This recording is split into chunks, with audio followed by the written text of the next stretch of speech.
Rudy Eugene was born at the Jackson Memorial Hospital in Miami, Florida on February 4th, 1981. His parents emigrated from Nigeria but were divorced shortly after his birth, and Eugene's father sadly died when he was just 6 years old, so growing up he had no true paternal figure in his life. Rudy was a student at North Miami Beach High School. In the 10th and 11th grades, he exceeded academically, but was focused and healthy enough to earn a place on its football team in the late 90s. After his graduation ceremony, Rudy earned a meager living from such sources as selling CDs and jobs at McDonald's, before landing a more stable and well-paying job in telemarketing. However, his last known employment was washing cars at a local automobile dealership, a sign of the deterioration that marred his later years. However, despite his run of bad luck, Rudy had expressed interest in establishing his own mobile car wash business.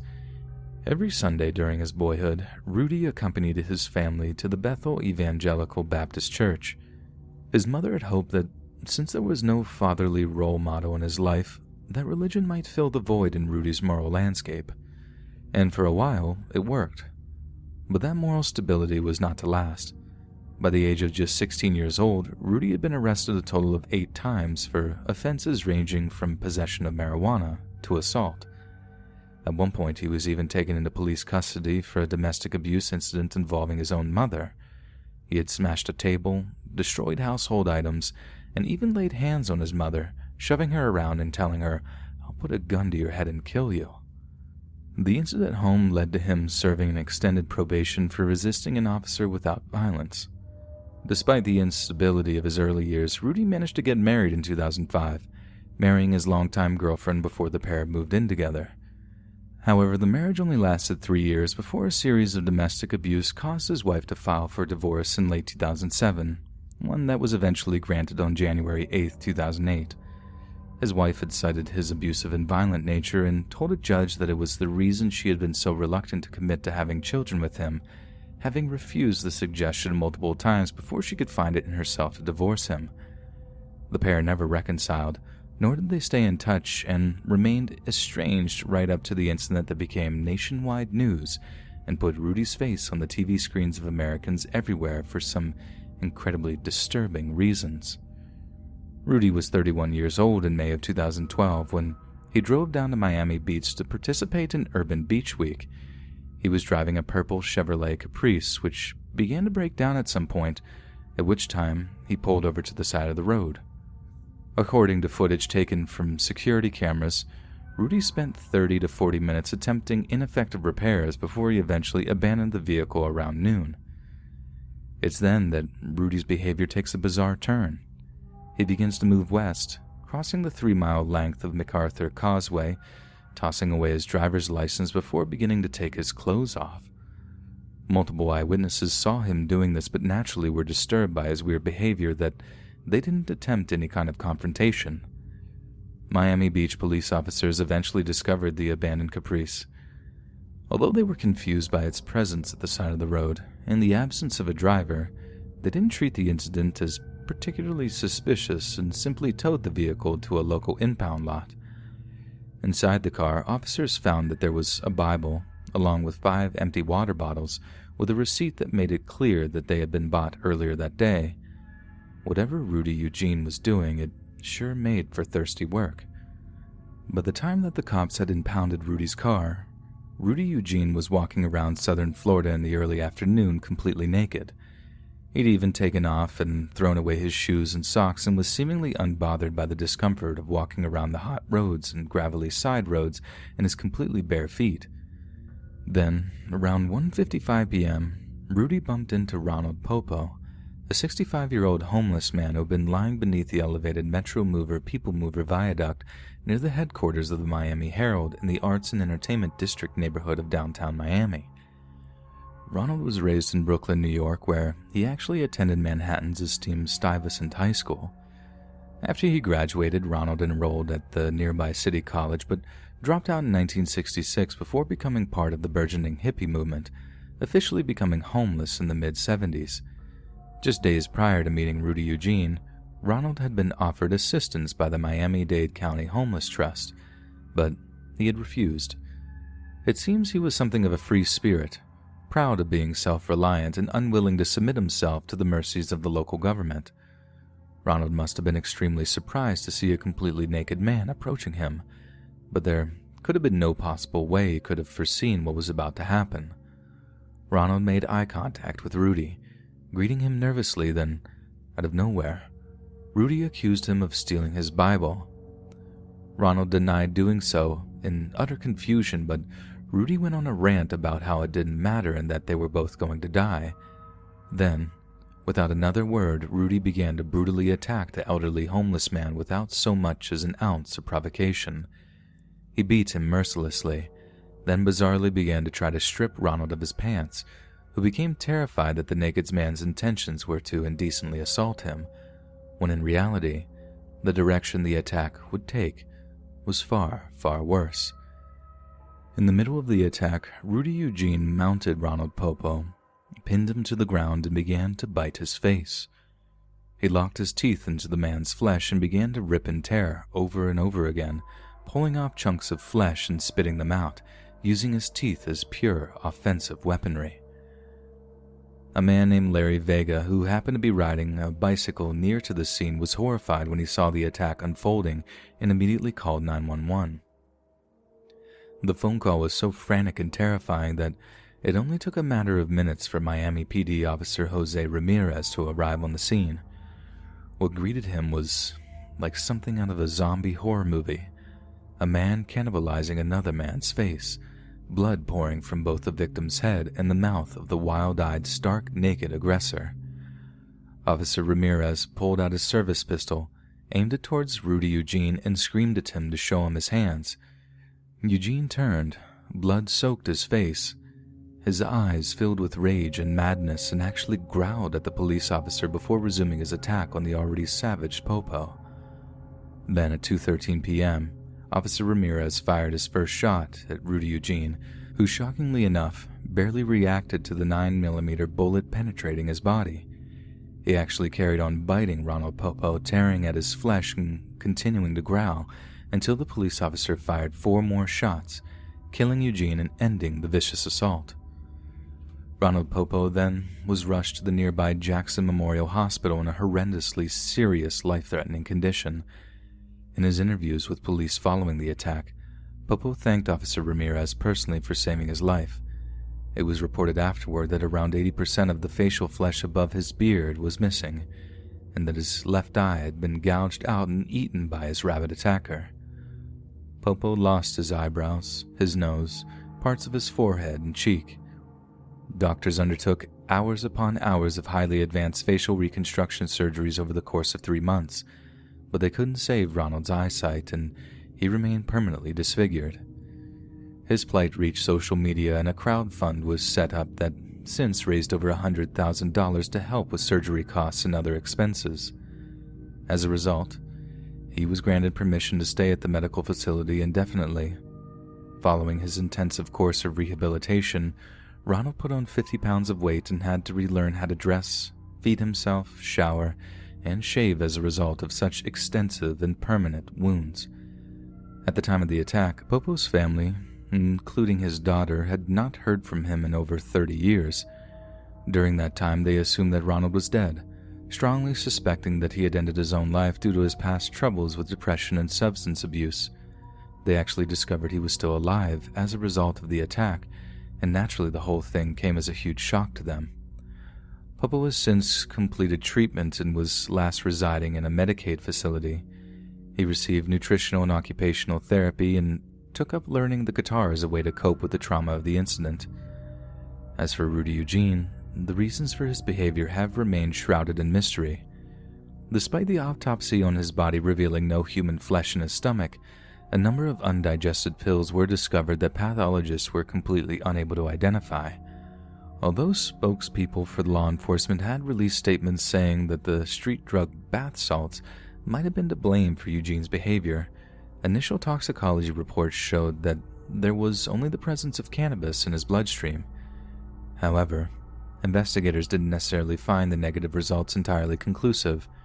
Broward County Sheriff Al Lamberti told reporters that he believed that some new and unknown narcotic was to blame, one that had proved impossible to test for and was therefore undetectable. However, renowned toxicologist Barry Logan said that Rudy's behavior was entirely consistent with bath salts, and it was completely unfeasible to test for every drug under the sun. This was backed up by Dr. Bruce Goldberger of the University of Florida, who said, "We are not incompetent. We have the tools. We have the sophistication and know-how. But the field is evolving so rapidly it is hard for us to keep track. It's almost as if it is a race we can never win." Regardless of the reasons behind Rudy Eugene's savage, inhuman attack on Ronald Popo, the incident has since passed into Florida folklore, often being referred to in such ways as the Miami Cannibal or the Florida Face Eater. It is without a doubt one of the most harrowing real-life incidents of our time, a testament to the destructiveness of drugs and mental illness, and I'm sure it's something none of you will forget for quite some time.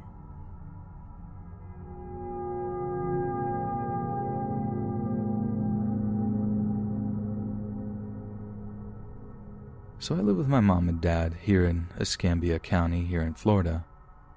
One evening, me and my mom were just sitting around watching TV when we heard some shouting coming from the street outside. At first, my mom just shakes her head and makes some comment about the neighbors being noisy again, and we just carry on watching our show. But as the shouting gets louder and we start to hear this revving engine sound, she turns down the TV a little and we start to listen into what it was. It sounded like shouting was coming from the right outside of her house by that point, and so I got up to take a peek around the TV room curtains to see what it was. In the street outside is a kid in his underwear who's just facing down a truck. He's shouting at the driver, who's shouting back, and from what I could make out, the argument is over the truck driver wanting the kid to do something and the kid refusing. I could tell from the way the kid was addressing the driver that it was some kind of family argument, a gut feeling that was confirmed when the kid eventually called the driver Dad at one point. The argument peaks in intensity at one point, and the two people were just screaming at each other with the driver kind of leaning out of the driver's side window, when all of a sudden the driver leans in, revs the truck engine, and legit tries to run the kid over in the middle of the street. Luckily, the kid reacted just in time, dodging the truck and running into one of our neighbor's front yards as it sped past him. My mom, who was also watching by that point, gasps like, "Oh my God," and we watch as the truck does a U-turn in the street, preparing to make another pass on the kid. But the kid isn't about to let that happen and runs across some yards in the direction of our house, banging on the front door and screaming for help. We just reacted, running to the front door and letting the kid inside as the truck screamed past again, the driver shouting out the window as it came to a stop. We slam the door closed and my mom runs to call the cops as I try to comfort the kid, even though he's basically in his underwear and I'm in no mood to be hugging a half-naked teenager no matter how panicked he is. The kid's dad starts banging on our front door now, shouting about how he knew his son was in there and for him to come out so he could face the music or whatever. Trying to ignore all the commotion, I remember asking what had happened to cause such an intense family argument, and you will seriously not believe what the kid said next. He tells me straight up that, basically, no matter how much his dad wants him to, he will not take a bath. He keeps ranting about how he's a grown-up and he can do what he wants, and he won't just do what people tell him to do, how he's perfectly capable of looking after himself and he doesn't need anyone to keep tabs on his personal hygiene. It's only then that I start to notice just how bad this kid smells, how his breath smelled so bad and his skin was all greasy looking. He obviously hadn't bathed in quite a while, and although there's obviously no excuse for trying to run someone over for something like that, I started to understand with his dad having gotten so frustrated. Now this whole time the dad is banging on the door, saying he's not going to leave until his son comes out, but my mom had come back to tell us that the cops were on the way and that everything was going to be okay. But as she's talking to the kid, she had pretty much the same reaction as me, and there's a moment where she stops talking for a second and her nostrils flare from where she started to get an idea of how bad the kid smelled too. And again, with the same air of indignation, the kid tells my mom that No one's going to be the one to tell him to take a bath. How he's a grown man, obviously he was not, and how he can make his own decisions. My mom's face when he was telling her this was just a picture, like mine.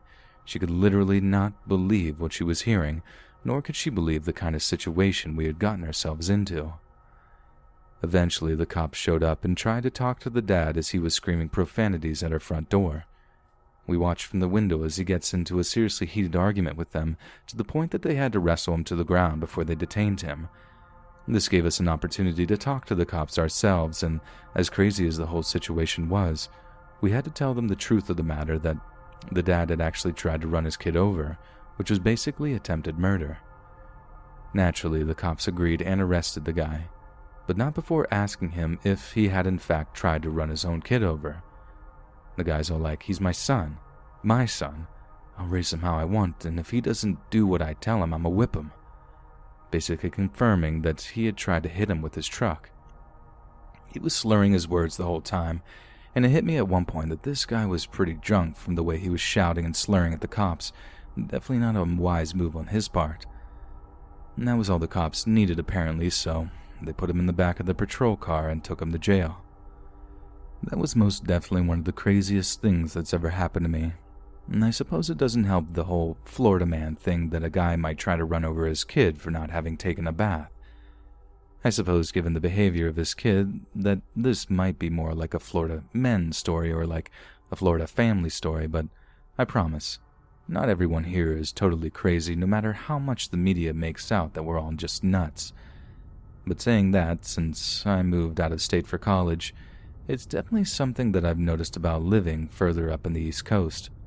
Sure, there's crazy people everywhere, but the concentration of crazies in Florida is definitely higher than most other places. I'm just glad the situation that night got resolved, and as weird as it was, the outcome was considerably more preferable to just watching a half-naked kid getting murdered by his own father. I'd much rather just smell some body odor than watch someone die. That's for certain.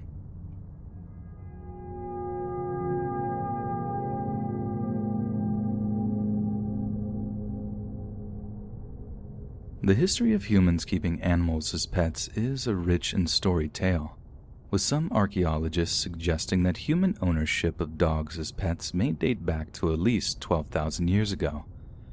There is physical evidence of the ancient Romans openly grieving for their cherished canine companions, with inscriptions and marble tombstones commemorating the life and death of a furry friend.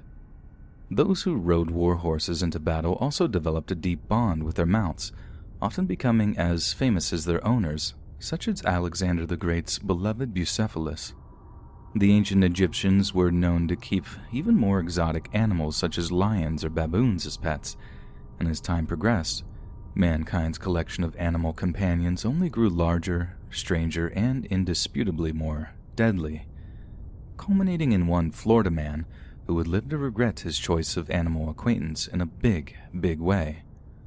For 75-year-old Marvin Hayosh, the animal he chose to keep on his property just outside of Gainesville, Florida, was the cassowary. Cassowaries are large, omnivorous, flightless birds that are native to the tropical forests of Indonesia, Papua New Guinea, and northeastern Australia. They have an almost prehistoric appearance. Their bright blue faces are topped with a horn-like ridge, and their bodies are covered with dark feathers. At full sprint, they are capable of reaching speeds of up to 30 miles per hour and can use their powerful legs to jump up to 5 feet in the air. Adult females have been known to reach over 6.5 feet in height, weighing over 130 pounds, which makes them some fearsome feathered foes when angered. But perhaps the most terrifying aspect of the cassowary's physiology are their razor-sharp, 5-inch claws that adorn their 3-toed feet, eerily similar to that of the long-extinct velociraptor. The cassowary will throw kicks that bring those slashing claws across the face and throats of those that stray into their territory. These claws can inflict devastating, even fatal wounds, giving rise to its nickname of the world's most dangerous bird. So as insane as it may seem, it was this kind of animal that Marvin Hayosh adopted to keep as a pet. Marvin didn't just keep the cassowaries as pets, though. He also raised them and bred them, auctioning off the exotic birds as a way to make a living. So his property just outside of Gainesville was equipped with several large enclosures, mostly constructed right next to one another so that his beloved birds wouldn't get too lonely. Then on April the 12th, 2019, Marvin was undertaking one of the riskiest activities in his entire calendar. It was breeding season, and during that time of year, Marvin would have to make regular checks of his cassowary's eggs, ensuring they were at the right temperature, of the right size and shape. But naturally, his cassowaries were extremely protective of their eggs, and would throw a fit every time Marvin ventured near them, attempting to rip him to shreds with their daggered claws through the bars of their cages. All was going well with the egg checks, until while moving between a narrow passageway between two enclosures, Marvin began to lose his footing. His foot dragged against fencing of one of the cages, causing him to crash into the dirt, winding him in the process.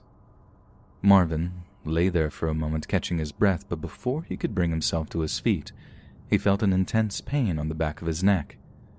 One of the cassowaries, boiling with rage that the man had just molested their beloved eggs, had rushed to the edge of the cage, stuck its leg through one of the narrow gaps in the fencing, and was using its razor-sharp claw to slash at Marvin's head, neck, and shoulder.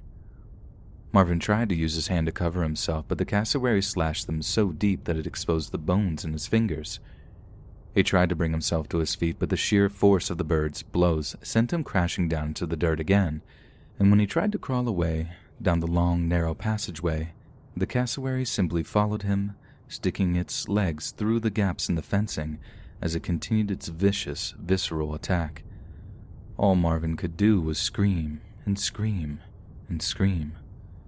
A couple of ranch employees eventually heard his cries for help, but by the time they were able to scare the cassowary off of their employer and contact emergency services, the damage was already done.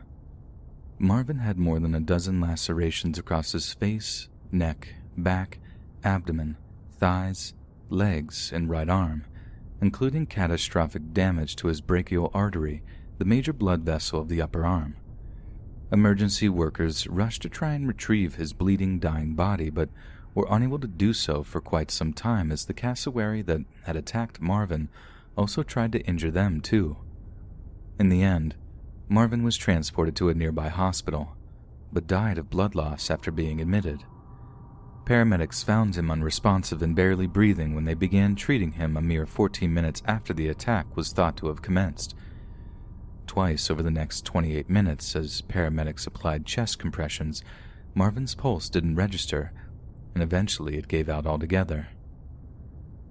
Bill Grotchun, a representative of the medical examiner's office who headed up the investigation into Marvin's death, told news outlets that he had died from the trauma inflicted in the attack, calling it an unusual situation. "I've been doing this for 18 years, and I've never had a thing like this. I've had them killed by alligators and snakes, but never by a bird like that. I know ostriches and emus have their moments, but cassowaries are an extremely, extremely dangerous bird. You don't want to fool around with them. They have no sense of humor." The female cassowary, which is the larger of the two birds, saw he was messing with the eggs, and you know how that goes. It was like a mama bear protecting her young. But perhaps one of the most confusing things regarding the whole attack is the fact that the cassowary that killed Marvin was not put down, either during or after the incident. In fact, the very same bird was to be auctioned off as normal in order to pay for Marvin's funeral costs. The owner of Gulf Coast Livestock Auction in Madison, Florida, said the auction of the cassowary in question would be open to the public, but on Facebook they insisted that the news media would be excluded from the event and risk the destruction of their equipment if they attempted to document the proceedings. Jamie Wilson, the group's office manager, said that the Hayosh's family had asked them not to release any information to the news media. Miss Wilson said the group organized the auction of the bird, along with hundreds of other animals kept on the ranch, because Mr. Hayosh wanted them to be sold after his death. Elsewhere on the group's Facebook page, condolences poured in from the Hayosh family.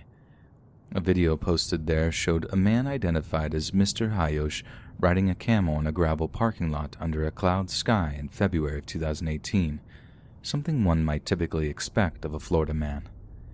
"He was a great friend, the video's caption read. Even after the deadly attack, the Florida Fish and Wildlife Conservation Commission enacted no new rules or restrictions about owning cassowaries. If the animals are being used for commercial breeding, they are considered domestic animals and aren't required to have a permit. Only in the state of Florida, it seems, could a large and deadly bird be classed as a domestic animal in the same way a cat or dog would be. And it almost comes as no surprise that Florida man's choice of pet would be something distinctly related to one of the deadliest creatures to have ever walked the earth. A creature that's arguably put Joe Exotic's choice of furry friends to shame. But regardless, what happened to Marvin Hoyosh is a tragedy, and even with regards to the Florida Man meme, should not be taken lightly. May he and the rest of the Hoyosh family find some semblance of peace.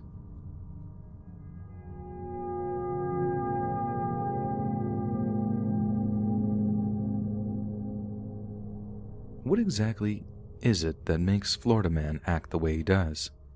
What exactly causes him to commit some of the most bizarre, hilarious, and profane acts known to man, so much so that the entire concept has become internationally renowned? Is it the heat, the humidity, the close proximity to dangerous wildlife, or even wilder weather? It's a question that may never be answered, but what's clear is that a man certainly doesn't have to be born in Florida for that state's particular kind of madness to slip into their psyche. Which brings us to the case of the infamous Carl Tanzler. Carl Tanzler went by many names. Born on February 8, 1877 in Dresden, Germany, he was listed as George Tanzler on his German marriage certificate. Yet when he emigrated to the United States in 1926, he was listed as Carl Tanzler von Kossel, which some of his hospital records were signed Count Carl Tanzler. After a brief stop in Havana, Cuba, he settled in Zephyr Hills, Florida, where his sister had settled just a few years prior. In 1927, Carl was later joined by his family, consisting of his wife Doris and two young daughters, Ayesha and Clarissa. But Carl was unsatisfied in his married life, and later took a job as a radiology technician at the U.S. Marine Hospital in Key West, leaving his young family behind in Zephyr Hills. It was there he worked without incident for 3 years, until a young patient arrived at the hospital that changed his life forever.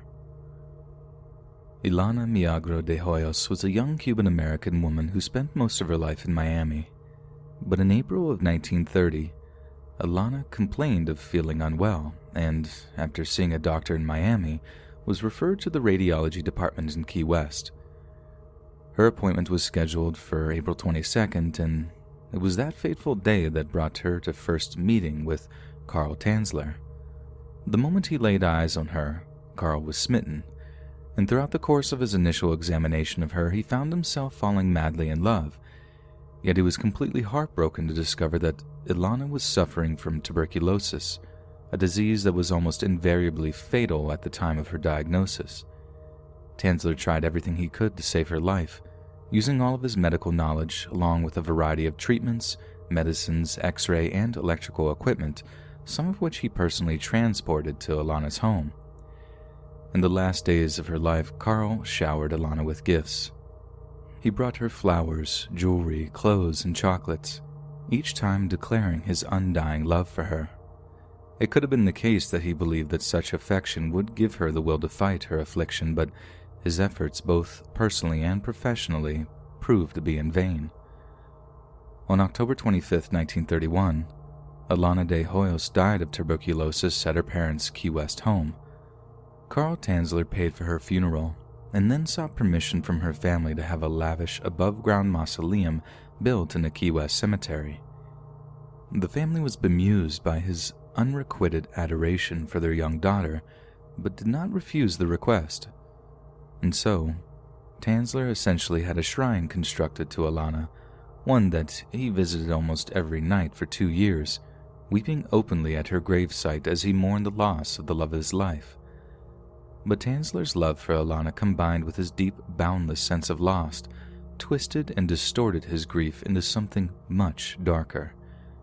And in April of 1933, he made the decision to do something that would haunt Florida folklore for almost 100 years. In the dead of night, Tanzler crept through the Key West cemetery, pushing a small wooden wagon in front of him. He arrived at the mausoleum where Alana was interred and broke the seal on her tomb with a hammer and chisel. Undeterred by the stench of death that greeted him, Tanzler wrapped her body in a sheet, placed it on the cart, and then pushed it all the way back to his home. He was undoubtedly driven mad with grief, later saying that Alana's spirit would appear to him as he wept by her gravesite, singing her favorite Spanish language song to him before giving him permission to take her body from the grave so her spirit could occupy his home and be closer to him as a result. When he arrived home, Tanzler took Alana's skeleton and attached the bones together with piano wire.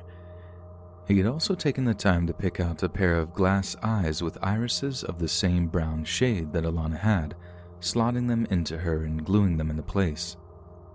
Since Alana's eyes had rotted away over the 2 years she had been buried, Tanzler went about replacing it, using a mix of silk cloth that had been soaked in plaster of Paris and wax. Somehow, Tanzler had also managed to collect a sizable amount of hair from Alana's mother. Although there are no records of exactly how he did this, he apparently had a large enough collection to be able to create an extremely lifelike wig out of it, which he then attached to Alana's lifeless skull. He also stuffed the corpse's chest and abdominal cavities with rags to maintain the integrity of her body's shape while in life. Once his amateur version of human taxidermy was completed, Tanzler dressed up his morbid project in some of the jewelry he had bought her, slid stockings onto the legs, and pulled gloves over the hands. He then applied a large amount of disinfectants, preserving agents, and perfume to slow the rate of decomposition and mask the rotten smell that emanated from his beloved Alana. When he was done, Tanzler took the body to bed with him. It wasn't long before employees at the Key West cemetery discovered that Alana de Hoyo's body was missing. They raised the alarm, telling police that the most likely culprit was Carl Tanzler. Yet Tanzler straight up denied the accusations, and despite being the main suspect in the corpse robbing, he managed to convince the investigating officers that he would be the last person to desecrate the lavish tomb he himself had paid so handsomely for. But as time went on, rumors abounded. Terrifying rumors that were only reinforced when a neighbor was said to have witnessed Tanzler dancing around his front room with an inanimate figure. It was instantly assumed to be the deceased Alana, and word soon reached her sister Florinda. It took her until October of 1940 to build up the courage to confront him. Tanzler arrogantly invited Florinda into his home, and after trying and failing to belay her concerns, she searched his house herself. She burst into his bedroom and was confronted with a scene of pure horror. The visage was rough, the form distorted, but the resemblance and the smell was enough to confirm her worst fears. The Tanzler had stolen her sister's body and reconstructed it in a sickening parody of her former self. She ran from the house and straight to the local police department, informing them that she had seen her sister's corpse in Tanzler's home with her own eyes. Police arrived at the property with a search warrant, arresting and detaining Tanzler when they too discovered the hauntingly morbid scene that greeted them in the bedroom. It was initially believed that he was simply insane, and therefore unfit to stand trial, but after a psychological examination, the heartbroken radiologist was found to be mentally competent and was subsequently charged with wantonly and maliciously destroying a grave and removing a body without proper authorization. On October 8, 1940, a preliminary hearing was held at the Monroe County Courthouse in Key West. Tanzler faced the full set of charges, but unbelievably, they were completely dropped when Tanzler's lawyer correctly asserted that the statute of limitations for grave robbing had, in fact, expired, since the crime had been committed over 7 years prior. To the general public's deep shock and horror, Tanzler was released from custody. After the corpse was seized by the relevant authorities, physicians marveled at Tanzler's ad hoc attempt at amateur taxidermy. His methods were crude and shoddy, but somehow effective. However, they did make an alarming and disturbing discovery upon further examination of the corpse. There was evidence that Tanzler had committed necrophilia with Alana's body. 2 physicians, Dr. DePue and his colleague Dr. Foraker, who had attended the 1940 autopsy of Alana's remains, recalled in 1972 in an interview that a vaginal tube had been inserted into the pelvic region of the corpse, and pathologists made the bizarre decision to place the corpse on display at the Dean Lopez Funeral Home, where it was visited and viewed by several thousand morbidly curious Floridians. After a brief stint as an exhibit, Alana's body was eventually returned to Key West Cemetery, where, instead of being reinterred in the expensive, opulent mausoleum, it was buried in an unmarked grave, the location of which remained a closely guarded secret for many, many years to prevent Tanzler from stealing it again. And there's no doubt that, after putting in such hard work to restore his lost love, he would try once again to be reunited with her. The details surrounding the case made it perhaps the most infamous case of grave robbing that the modern world has ever seen. Publications such as the Miami Herald and the Key West Citizen obsessed over the story, pumping out headlines that generated a huge amount of interest in the state of Florida, as well as all over the rest of the United States. The general public was gripped by the ins and outs of such a sensational case, but bizarrely, instead of viewing Tanzler as the monster that he was, Americans mostly regarded him as something of an eccentric romantic. Later in 1944, Carl Tanzler relocated to Pasco County, close to his former home of Zephyr Hills, where his estranged wife Doris lived. It was there that in 1947 he wrote an autobiography, one that was commissioned for the pulp magazine Fantastic Adventures. The account of his morbid and perverted misadventures was his only source of income, since he could not find any medical work due to his infamy, and in his twilight years he was fully supported by his apparently forgiving wife. What's just as unbelievable is that, despite all he had done, 1950 saw Tanzler actually receive United States citizenship in Tampa. And what's more, Tanzler's obsession with Alana had not been sated. It was in Tampa that he used a death mask taken from Alana's face in the moments after her death to create a life-size recreation of his deceased lover, living with a woman-sized doll until his eventual death in 1952 at the ripe old age of 75. Some say that Tanzler's dead body was found wrapped up in the arms of his morbid creation, and that he died in the embrace of Alana's effigy, only too happy to join her in eternity.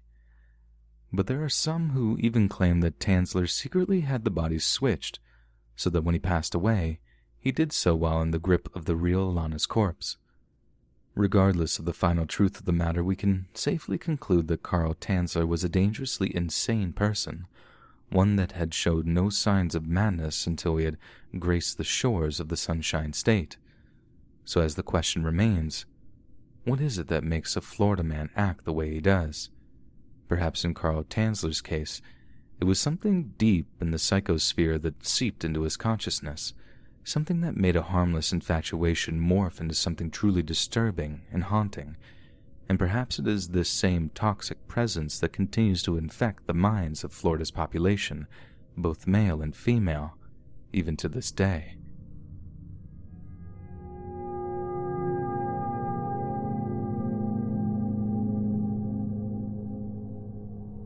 A few years back, my husband brought home one of those video doorbells from a local gadget store. We'd had some problems with porch pirates in our neighborhood here in Lake Worth, Florida, and we figured it'd help us to catch the culprits.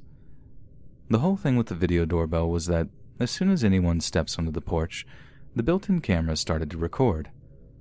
So basically anyone who came close enough to our front door would be caught on camera, and if our Amazon packages continued to get stolen, we'd have a clear image of whoever had taken them. Long story short, it worked. We caught the porch pirates on the doorbell cam, took the footage to the cops, and within a week we got in the news that they'd been arrested. It was a huge win for us. Those idiots had stolen almost $300 worth of stuff from us over the course of about 3 months or so, and it had caused a bunch of problems with Amazon before we figured out that the stuff was just being stolen. Point being, the doorbell cam was a huge success, and despite the hefty price tag, it was well worth the investment. But then last year, on Thursday morning of January 24th, I woke up to a notification on my phone. We were so pleased with our doorbell cam that we ended up getting a better model in late 2018, one which came with very interesting features. The camera came with an app you could download for free on the Google App Store, one which would beam live images from the camera direct to your phone or tablet. It also had a feature if you weren't able to open up the app to check out the live feed. It would make a little recording which you could then stream whenever you had the time to do so. It's a neat little feature, right? Well, I didn't think it was so neat that morning. The app was telling me that a video had been recording at around 6 a.m., one that was a good few minutes long. The last time it had done that was when the neighbor's cat was chilling on our porch for a while in the middle of the night, which was frankly amazing to wake up to, and had me and my husband like, aw, for a while when we woke up. Only this video was not so cute. I open it up and press play, and the first thing I see is this shadowy figure silhouetted on the porch. The doorbell cam emitted a certain amount of infrared light or whatever, so it could pick up directly what was in front of it, even in the dark, but the figure was just out of range of this, so all there I could see was this big old dark shape. But then the shape got nearer to the camera, closer and closer until a face was slowly illuminated by the infrared light. Those of you who know what a person's face looks like when it's lit up like that know how disturbing it can be, how inhuman that kind of light makes a person look. It makes light-colored eyes seem almost pale white, like they're undead or something. It just generally gives the person an ethereal, ghostly look. It looked like a ghost, but it was most definitely just a man. Not that it made the idea of him hanging around our porch any less creepy. This guy has this rough, scraggly beard, a bandana on his head, and was wearing what appeared to be a really dirty t-shirt. In his left hand, he had like a stack of mini newspapers or something, or maybe it was a phone book, I'm not completely sure. Whatever they were, at one point, he brought them up to his face and appeared to sniff them before moving in much closer to the camera, like darting close and away, over and over again. I had no idea what he was doing at first, until up at one point that he leaned in close to the camera and gave it a big old lick. Like, yes, he actually licked it, and it was absolutely disgusting. You could see right inside the guy's mouth how much slobber was on his tongue, and knowing this stuff ended up on my doorbell. Ugh, gross. He knew he was being recorded too. Like, as crazy as this guy was, he knew enough to realize that it was a doorbell cam, and must have some idea of how they functioned too, because after he's done licking the camera and assumedly the doorbell, the guy starts showing off the phone book or the newspapers, pointing to different words and stuff like he wanted us to read them. Then after a few more licks or kisses of the doorbell, he begins to walk away, with a string of drool just hanging from his chin. I mean, he was obviously high on something, but what exactly his drug of choice was, I have no idea. Maybe he was just drunk, I'll never truly know. But what I did know was that it was intensely creepy to know that he had been so close to me while I was asleep. Like, our house at the time was only kind of small, and the bedroom was pretty close to the main hallway and therefore the front door. If he'd really wanted to, he could have just bust open our bedroom window and have been in our bedroom in like a few seconds. I thank God he wasn't in a violent mood that night, or things could have been very, very different. But perhaps even weirder and probably pretty sad too is that when I showed my husband the video, he actually knew the guy. According to my husband, he used to live in the neighborhood and had lost his home there somehow and ended up on the street. Apparently he still came around the old homestead from time to time, looking at what he used to own, probably remembering a time when he was much happier and much safer. My husband knew his name too and said the guy asked him for a few cigarettes a few times, but he doesn't smoke, so all he could do was offer him a few dollars and some well wishes. The whole thing just pendulums between creepy and sad for me. Like, yeah, it's creepy that he was hanging around our house at night, but the other thing that really creeps me out is how he used to just be a regular guy. My husband said he was a family man, knew he at least used to have a wife and kids and a model little life at one time that just somehow went downhill. Maybe it was the drugs, a divorce that just fried his mental health at some point. Either way, at one time he was just like me and you, and I suppose the same thing could happen to any of us, given the right kinds of circumstances. And I think the very real prospects of a slip in mental health, a slide into drug addiction to ease the pain of heartbreak, that scares me more than any ghost or ghoul. I mean, we have no idea what's around the corner, so I try my best to count my blessings these days and to not take anything for granted, because you really don't know when you're going to lose things. You never truly know when it's your last time hugging a loved one or seeing a friend. You never know when that happiness is just going to slip away from you and never return.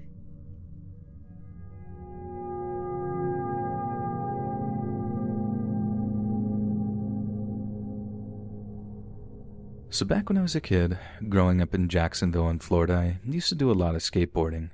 I sort of fell into it when my buddies started buying decks and getting into skate culture. I mean, it kind of comes as a whole package. All the clothes, the music, the attitude, and then if you're ballsy enough, then you actually get into the sport itself. And you do have to be ballsy because, Jesus Christ, does it hurt when you bail. Like after a while, you kind of learn how to fall properly, how to land in a way that doesn't break anything or roll as you hit the concrete so the shock of the impact doesn't do too much damage. But perhaps the biggest hazard that skating can bring is the random people who just take a disliking to you because you're doing it. Like to this day, it's still sort of a mystery to me as to why people used to take such objections to what was basically just a bunch of kids having fun in various parking lots and playgrounds. But still, it was a thing, a major thing, and more than once it caused us a lot of trouble. But without a shadow of a doubt, the worst time was an encounter with someone I can only describe as the archetypical Florida man. I mean, he looked like Dog the Bounty Hunter's mentally ill cousin, only instead of dressing like a cool lawman, he wore flip-flops, an American flag wife-beater, and a pair of tiny denim shorts that would have put Daisy Duke to shame.